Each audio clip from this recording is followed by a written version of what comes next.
Ce qui est bon pour la biodiversité, c'est bon pour les habitants, habitantes de la ville de Grenoble. Développer des mares partout dans la ville, c'est créer une continuité écologique qui permet aux animaux, aux insectes, aux oiseaux de se développer. Parce que les mares, elles offrent des refuges, elles offrent des abreuvoirs, elles offrent des espaces de vie et de protection de certaines espèces en particulier qui ont du mal à continuer à vivre en milieu urbain. C'est vraiment important pour les enfants de Grenoble, qui sont des petits citadins, de découvrir la vie naturelle, de découvrir les animaux, les plantes aquatiques. On a donc une première mare qui permet aux enfants d'observer les animaux. Sur cette deuxième, on va leur apprendre à observer en respectant les animaux avec une palissade, et ils observeront juste en glissant leur œil par une petite fente. Et par ailleurs, on crée ainsi avec une deuxième mare un réseau, donc les animaux pourront migrer d'une mare à l'autre.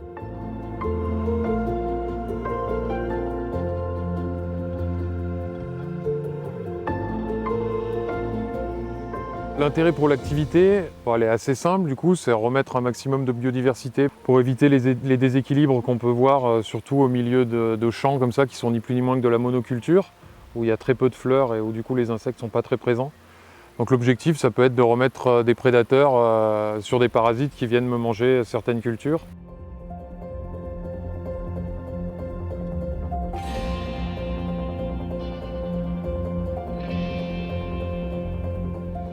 Alors, dans les raisons négatives, souvent ce que j'ai entendu, c'est la mare, elle attire les moustiques.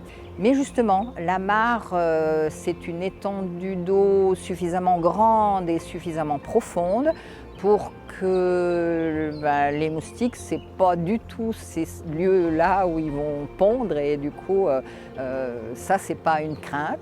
Et c'est sûr que je trouve qu'une mare, c'est vraiment une extrême richesse et pas du tout plein de dangers, ni pour les enfants, ni pour les adultes, quoi.